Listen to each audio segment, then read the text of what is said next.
영의 묶임에서 자유케 대달한 말씀으로 은혜 시간 되시기 바랍니다. 저희 두 손목에서는 어둠의 영역에 묶여서 찬바람이 계속 나오기 시작했습니다. 시림 증세가 말로 표현할 수 없는 상태였습니다. 한여름에도 손목을 잡고 있을 정도였고 양쪽 가슴은 딱딱하게 굳어가면서 주먹으로 내리치는 통증이 있었습니다. 도저히 견딜 수가 없어서 친정어머니와 같이 의원에 가서 엑스레이를 찍었지만 전혀 이상이 없다는 것이었습니다. 이것이 열심히 특심으로 신앙생활했던 저희 모습입니다.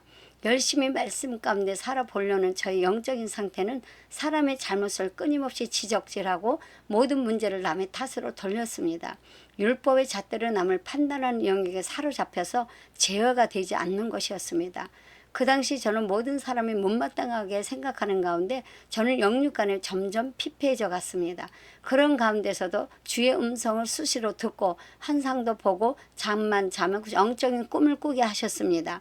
어둠에 묶여 있었을 때에도 저를 주의 음성과 꿈과 환상을 보고 듣게 하는 것은 하나님이 살아계시고 함께 하심을 알게 하시는 단계였습니다. 이렇게 인도하지 않으면 어둠에 사로잡혀서 이길 힘이 없기 때문이라는 것을 알게 되었습니다. 하나님께서는 저에게 천사를 통해서 영적인 도움을 받게 하셨습니다. 영적인 도움을 받으면서 저희 사고와 가치관이 완전히 바꿔 나가기 시작했습니다. 기도도 계속해서 해야 하는 부담을 주셨고 시간도 늘려 나가기를 원하셨습니다. 예레미야 33장 3절 너는 내게 부르짖으라. 내가 내게 응답하겠고 내가 알지 못하는 크고 은밀한 일을 내게 보이리라. 기도를 시작하면서 저희 몸에 이상 증상이 오는 이유를 성령님께서 깨닫게 해주셨습니다. 그때부터 말을 조심해야겠다고 생각을 하고 감정도 다스리기 시작하면서 삶의 예배에 집중하게 되었습니다. 그러면서 손목의 시림과 가슴의 통증이 놀랍도록 조금씩 가라앉기 시작했습니다. 시간이 서서히 지나면서 시림 증세와 통증이 완전히 사라졌습니다. 할렐루야. 기도로 부르짖으면서 응답해 주셨고 알지 못하는 크고 은밀한 일을 제게 보이셨습니다. 이런 증상이 영의 눌림이라는 것을 어느 누구도 말해주지 않았지만 깨달음을 통해서 알게 되었습니다. 놀라운 하나님의 전적인 은혜였습니다.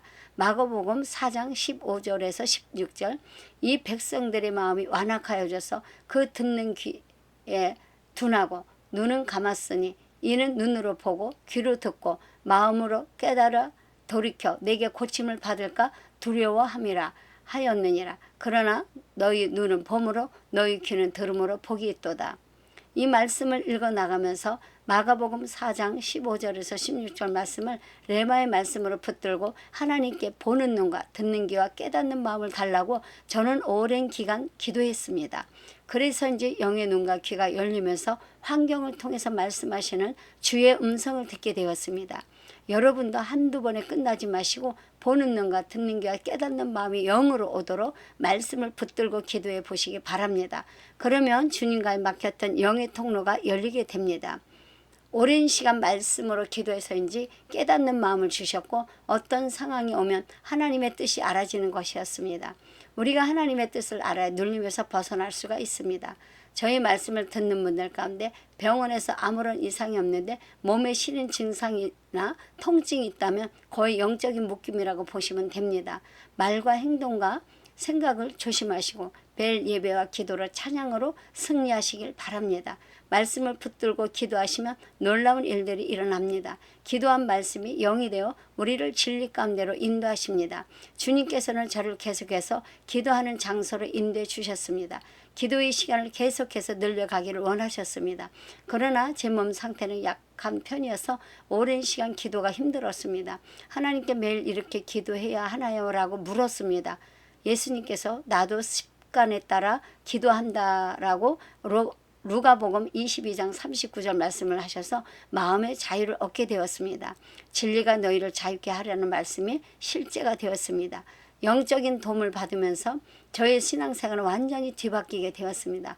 저는 방언은 믿음이 없는 사람이 하는 것이라는 가르침에 갇혀 있어서 방언을 하지 못했습니다. 그런데 기도 중에 손을 들고 기도하라고 해서 손을 들고 기도할 때 가슴에서 무엇인가 와르륵 무너지는 것이 느껴지면서 방언이 터져 나왔습니다. 경관 열의성이 무너져 내렸습니다. 그때부터 방언 기도를 하게 되면서 성령께서 강력하게 기도를 이끌어 가셨습니다. 그때 은사들이 열린 것 같습니다. 이것은 전혀 저의 힘이 아니었습니다. 방언 기도는 내가 무슨 기도를 하는지 모르지만 방언은 영의 기도이기 때문에 성령님께서 영의 세계로 우리를 이끌어 가시는 것입니다. 또한 집에서 기도를 하는데 혀가 꼬이면서 방언 찬양도 주셨습니다. 마태복음 1장 35절 새벽 아직도 밝기 전에 예수께서 일어나 나가 한적한 곳으로 가사 거기서 기도하시더니 저는 마음껏 부르짖는 기도를 하기 위해서 산기도를 하고 내려오면서 제가 주님께 물었습니다. 하나님 아버지, 제가 지어야 할 십자가가 무엇이에요? 라고 물었을 때 새벽 예배란다 라고 말씀해 주셨습니다. 새벽 예배를 드리라는 주의 음성을 듣고 그때부터 주께서 저를 새벽 체질로 만들기 위해서 작업이 들어갔습니다. 새벽 예배를 못 드리는 것은 어둠의 영이 역사하는 것을 보여주시며 이기게 했습니다.